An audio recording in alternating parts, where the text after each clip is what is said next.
This is incredible. We came down to Philadelphia today for a mystery shoot in a mystery location.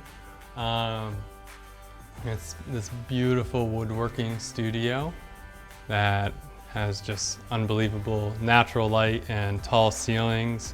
And we made some portraits, we worked with some power tools, we made some tables, and just experimented with a bunch of different reflectors and light modifiers to make all those photos happen. I had no idea where I was going today. And you guys made me stand outside for a while, and I was wondering where I was and what I was doing, and it was amazing. And then we walked into this incredible space that I got to just hang out and play in all day, which is a dream. You don't often get to come to a location and just kind of get free reign to go wherever you want and light it however you want and do whatever you want. So that's amazing. So when we first came in and we were investigating the space, I wanted to take some establishing photos of the space.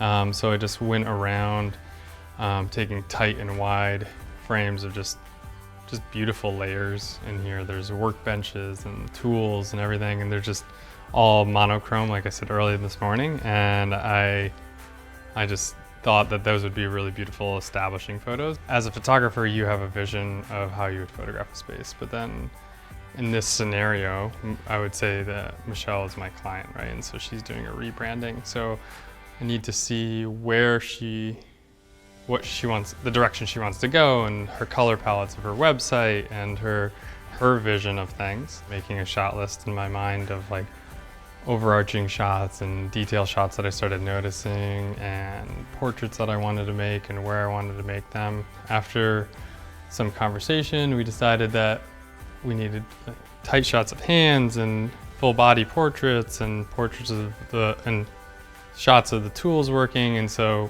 we just digested all of that and made that shot list. And then after I have my shot list, I could start thinking of like the angles that I'm going to approach it.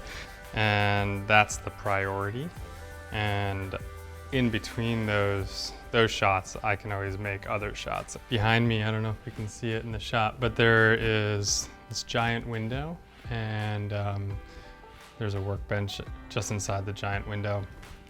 And I wanted to have some streaming artificial light that looked like sunlight coming in through the window.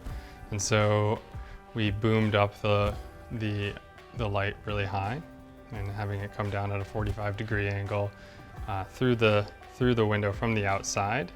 I just love how open it is, and the tall ceilings let us boom giant soft boxes really high up in the air. Why I like to use artificial light in these situations is if I didn't have an understanding of artificial light and I couldn't light the space with the tools that I had, and I was only relying on natural light, I would be really limited in this space. But I think it's important to meet as many people, when you get on set, to meet as many people as possible and talk about what the actual final use of the images are. The other people, it added a really good element to the shoot because we could start adding like some dimension with people instead of just tools. So I can move around and I can photograph them in different layers and structure them and build shapes. I always just like to build shapes inside my frames. And so having those people in the environment just added just more layers. So that was a surprise. The mystery shoot that we've been talking about all week, coming here to Philly, getting thrown into an amazing space. I actually feel kind of lucky. I was a little more nervous, and we got a beautiful space to work in. And yeah, so tomorrow we head back to New York, and we're gonna photograph some dancers in the studio, blurring and freezing motion. All right, good night. Nailed it. Nailed it, let's go get a beer.